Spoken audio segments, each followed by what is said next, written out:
So today's topic of discussion is antihelminthic drugs. Helminths could be nematohelminths, which are round-bodied worms, or platyhelminths, which are flat-bodied worms.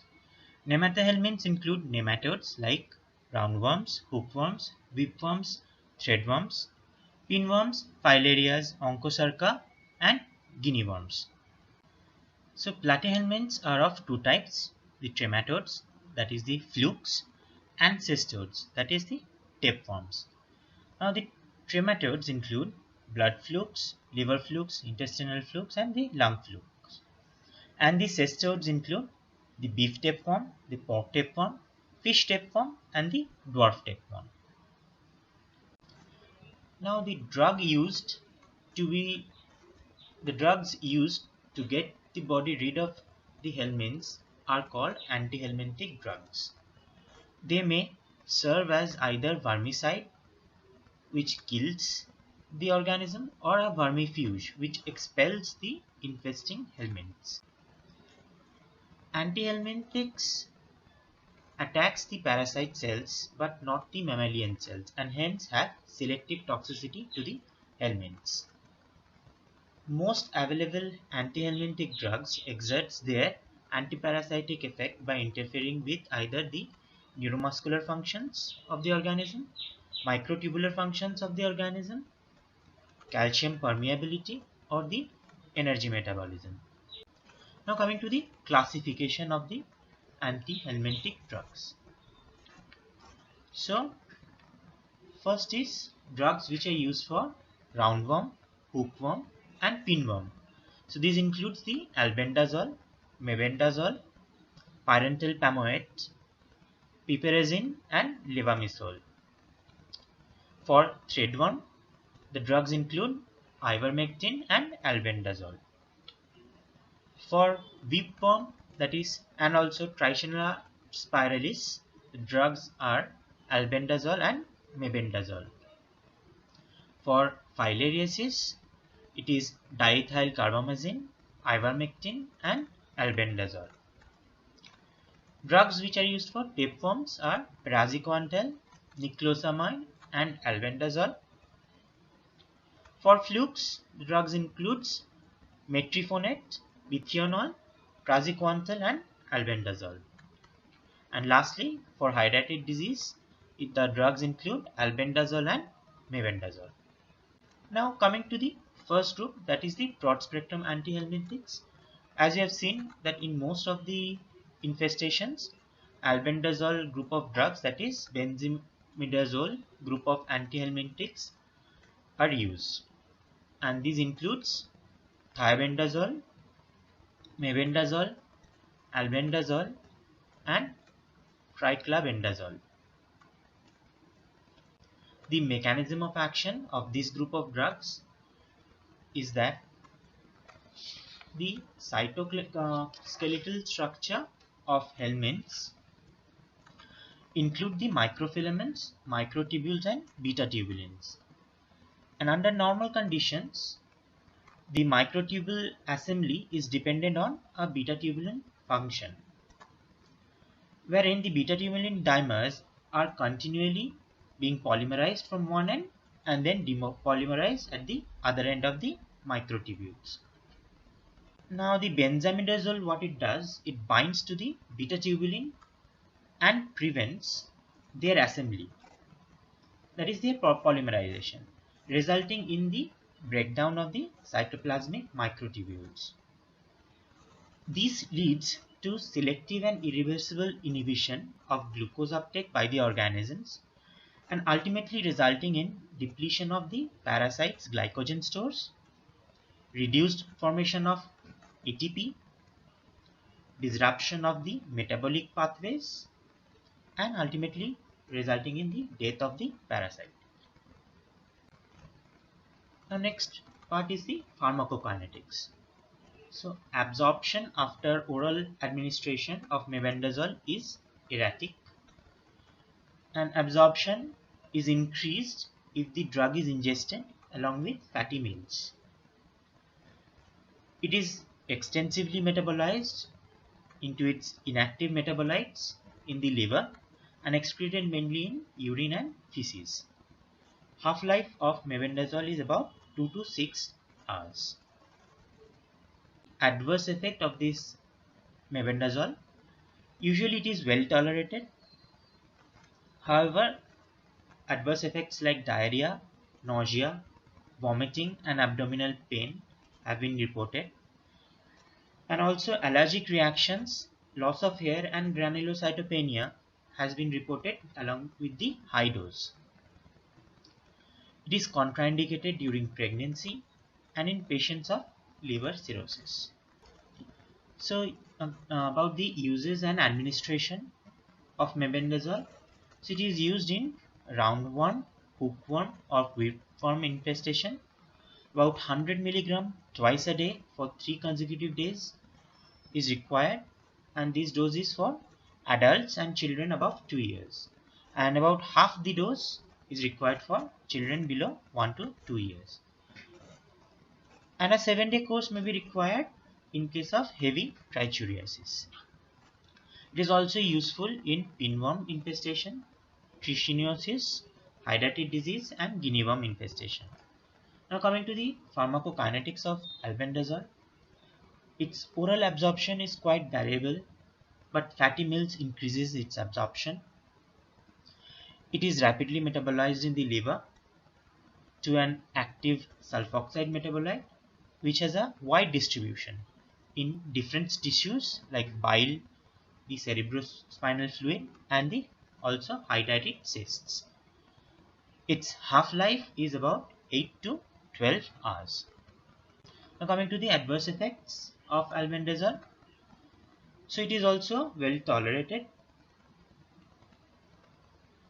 but side effects like dizziness, gastrointestinal side effects have been noted, and on prolonged use, such as in case of treatment of hydatid cyst or in cysticercosis, it has been reported to cause headache, fatigue, fever, alopecia, jaundice and neutropenia. It has been found to be teratogenic in animals and therefore contraindicated in pregnancy. Now coming to the use of albendazole. So for intestinal worms, it should be given on empty stomach, while for cysticercosis and hydatid cyst or for cutaneous larva migrans, it should be given with a fatty meal. Now it is useful in roundworm, hookworm, whipworm and pinworm infestation as a single dose of 400 milligrams, and this is for adults and children above 2 years, whereas half the dose is required for children between 1 to 2 years of age. A 3-day treatment may be required in case of heavy trichuriasis. It is also useful in case of tapeworm and threadworm infestation, in case of trichinosis, cutaneous larva migrans, hydatid disease. In case of filariasis, it may be added as an adjuvant along with diethyl carbamazine or ivermectin, and also useful in treatment of neurocysticercosis, where albendazole is the antihelminthic of choice and is usually used for a course of 8 to 15 days, and the amount required is 400 milligram BD. Now coming to the drugs used for nematodes, that is pyrantel pamoate. The mechanism of action of pyrantel pamoate. So pyrantel pamoate is a cholinergic nicotinic receptor agonist and also increases the concentration of acetylcholine by inhibition of acetylcholinesterases. Therefore, they produce depolarizing neuromuscular blockade and slowly developing contracture and spastic paralysis. The affected helminths are thus unable to maintain their attachment to the intestinal lumen and are expelled in the feces. Adverse effects is occasionally are the GI symptoms, headache and dizziness. Its safety in pregnancy and in children below 2 years has not yet established, therefore should be contraindicated, and its uses are for ascariasis, ankylostoma and enterobius infestation, where a single dose of 10 mg per kg is recommended. A 3-day course for Necator americana and for strongyloides has been suggested. Now the next drug is levamisole.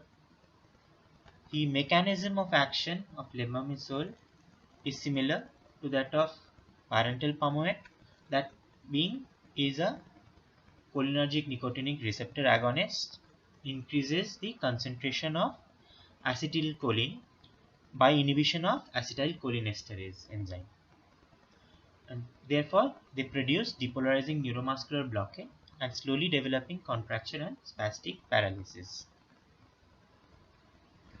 The affected helminths thus are unable to maintain their attachment to the intestinal lumen and are expelled along with the feces. Now coming to the adverse effect of levamisole, a single dose is well tolerated and incidence of nausea, abdominal pain, giddiness, fatigue, drowsiness or insomnia is low. A long-term use results in influenza-like syndrome, hypersensitivity, arthralgia, muscle pain, abnormal taste in the mouth, and rarely thrombocytopenia. Uses, it's restricted to the treatment of roundworm and hookworm manifestation. So coming to the next drug is piperazine, and let's discuss about the mechanism. So piperazine is basically a GABA receptor agonist. It activates the GABA-gated chloride channel in the nematode muscles and resulting in chloride-dependent hyperpolarization, which ultimately results in paralysis. The affected helminths are thus unable to maintain their attachment to the intestinal lumen and are expelled along with feces. The adverse effects are nausea, vomiting, abdominal pain and headache. Neurotoxic and allergic reactions are rare. It is contraindicated in pregnancy, in case of epileptic patients, and patients of impaired renal and hepatic functions. It is used as an alternative drug for the treatment of roundworm and pinworm infestation. Now coming to the next drug, that is ivermectin, and let's discuss about the mechanism of this drug. So ivermectin also activates the chloride channel. It activates the nematode specific glutamate gated chloride channels found in the pharyngeal muscles. The chloride dependent, resulting in chloride dependent hyperpolarization and ultimately resulting in paralysis. The affected helminths thus are unable to maintain their attachment to the intestinal lumen and are expelled along with the feces. Coming to the adverse effects, cause fever, pruritus, arthralgia, postural hypotension, tachycardia, edema, lymphadenopathy, sore throat, cough and headache, and are contraindicated in pregnancy and in children below 5 years of age. Coming to its uses, it is active against filariasis. It is the drug of choice in case of onchocerciasis. Useful in treatment of disseminated strongyloidosis, and is the only drug active orally in scabies and pediculosis. Now the next drug is diethyl carbamazine. Now first discuss its mechanism of action. It is a piperazine derivative. It hyperpolarizes the worm's musculature so that they are expelled. So it alters the microfilarial membrane surface characteristics so that they are subsequently phagocytosed by the tissue fixed monocytes. It also blocks the production of prostaglandins, resulting in capillary vasoconstriction and impairment of the passage of microfilaria. Coming to its adverse effects, these are nausea, loss of appetite, headache, weakness and dizziness. These are the usual complaints. Fever with rash, pruritus, lymphadenopathy, leukocytosis, eosinophilia, edema, proteinuria, bronchospasm, and hypotension may occur due to mass destruction of the microfilaria and adult forms. So its uses are, it's the drug of choice for treatment of lymphatic filariasis due to Wuchereria bancrofti, Brugia malai, and Loa loa. And its combination with albendazole provides synergistic response compared to diethyl carbamazine alone. It is also used in prophylaxis of loiasis and also filariasis. It is also useful in tropical pulmonary eosinophilia. Now coming to drugs useful in cysticercosis. And the first drug is niclosamide. And the mechanism of action is that it acts by inhibiting the oxidative phosphorylation in the mitochondria of the adult cystode, thus interfering with the anaerobic generation of ATP by the tapeworm, which is detrimental to the parasite. The result is an expulsion of the dead worms along with feces. Adverse effects: usually it is well tolerated. Minor abdominal symptoms are produced occasionally. Malaise, pruritus, and lightheadedness are rare. Niclosamide is safe during pregnancy and in patients with poor health. Coming to this highly effective drug against cestodes like Tinea saginata, Tinea solium, Diphyllobothrium latum, and Hymenopsis nana. Now coming to the next drug, that is praziquantel, and these are drugs useful in trematodes as well as cestodes. Coming to its mechanism, it causes influx of calcium from endogenous stores of the cestodes, resulting in intense contraction and subsequent expulsion of the worm from the gut. In schistosomiasis, praziquantel induced influx of calcium damages the tegument, causing vacuolations, which exposes the hidden parasite antigens to which the host antibodies binds and destroys them by phagocytosis. Coming to its adverse effects: drowsiness, dizziness, headache, nausea, vomiting, abdominal pain, pruritus, urticaria, skin rashes with eosinophilia may occur, and this is due to release of proteins from the dying worms. Contraindicated in pregnant women and in children below 5 years of age, and in ocular cysticercosis. Its uses are in tapeworm like infestations like Tinea saginata, Tinea solium, Hymenopsis nana, and Diphyllobothrium latum. Also useful in schistosomiasis for Schistosomia mansoni and Schistosomia hematobium and Schistosomia japonicum. It is effective against other flukes except for Fasciola hepatica, and also in neurocysticercosis it can be used. So drugs against trematodes. The first one is metformin. It is a organophosphorus compound and has a action which resembles that of pyrantel palmate.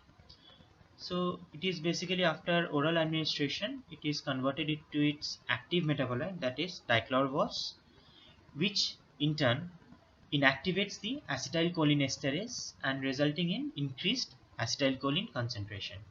And this potentiates depolarizing neuromuscular blockade of Schistosomia hematobium. So this is the mechanism of metformin. So the second drug is bithianol. It is similar to that of mechanism is similar to that of niclosamide. It acts by inhibiting the parasite specific oxidative phosphorylation, thus interfering with the anaerobic generation of ATP by the helminths, which is ultimately detrimental to the parasite. This ultimately results in the expulsion of the dead worms along with feces. So cysticercosis of various organs, including brain, occurs in Tinea solium infestation, and this occurs due to migration of the larva from the gut to various tissues via the bloodstream. The antihelminthic drugs kills the larva and precipitates the focal reaction, resulting in meningeal irritation, rise in intracranial pressure, seizures, and other neurological. So basically the active cysts, the multiple parenchymal cysts or intraventricular cysts likely to enlarge and cause hydrocephalus and require treatment. Whereas in case of inactive and calcified cysts, they may be left alone. While parenchymal cysts responds to albendazole in 8 to 15 days, intraventricular and subarachnoid cysts may require treatment for over a month or longer. Now for treatment, albendazole is preferred over praziquantel as effective antihelmintic. Corticosteroids like prednisolone or dexamethasone must be started 2 days before and continued till 2 weeks after completing the antihelmintic course. For patients with seizures, adequate anticonvulsant treatment with phenytoin and carbamazepine should be given beforehand, and the fits controlled and must be continued through the course of antihelmintic medication and for an indefinite period, mostly 1 to 6 months after it. Thank you.